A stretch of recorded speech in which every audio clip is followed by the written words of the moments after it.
കണ്ണൂരിൽ കൊട്ടിയൂർ ക്ഷേത്ര ദർശനത്തിനെത്തിയ ആളെ കാണാതായി. കോഴിക്കോട് അത്തോളി സ്വദേശി നിശാന്തിനെയാണ് കാണാതായത്.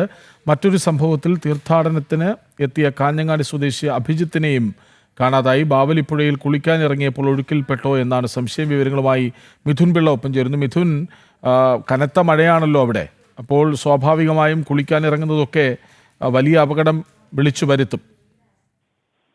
തീർച്ചയായും കൃഷ്ണരാജ്, ഒരു സംശയമാണിപ്പോൾ നിലനിൽക്കുന്നത്. കാരണം കണ്ണൂർ കൊട്ടിയൂരിലെത്തിയ രണ്ട് യുവാക്കളെയാണ് കാണാതായിരിക്കുന്നത്.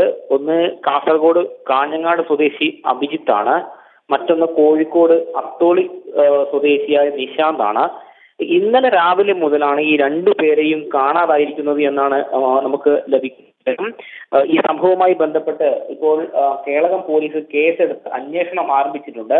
ഇതിൽ കാസർഗോഡ് സ്വദേശി അഭിജിത്ത്, അദ്ദേഹം കുളിക്കാൻ പോയ സമയത്താണ് അദ്ദേഹത്തിനെ കാണാൻ പോയതെന്നൊരു കാര്യമാണ് പരാതിയിൽ പറയുന്നത്. സമാനമായ രീതിയിൽ നിഷാദിനെ കൊട്ടിയൂർ ക്ഷേത്രത്തിൽ വെച്ച് കാണാതായി എന്നാണ്. അതുകൊണ്ട് തന്നെ ഇവർ ഒഴുക്കിൽപ്പെട്ടതാണ് എന്നതിനെ സംബന്ധിച്ചൊരു സംശയം ഇപ്പോഴും നിലനിൽക്കുന്നു.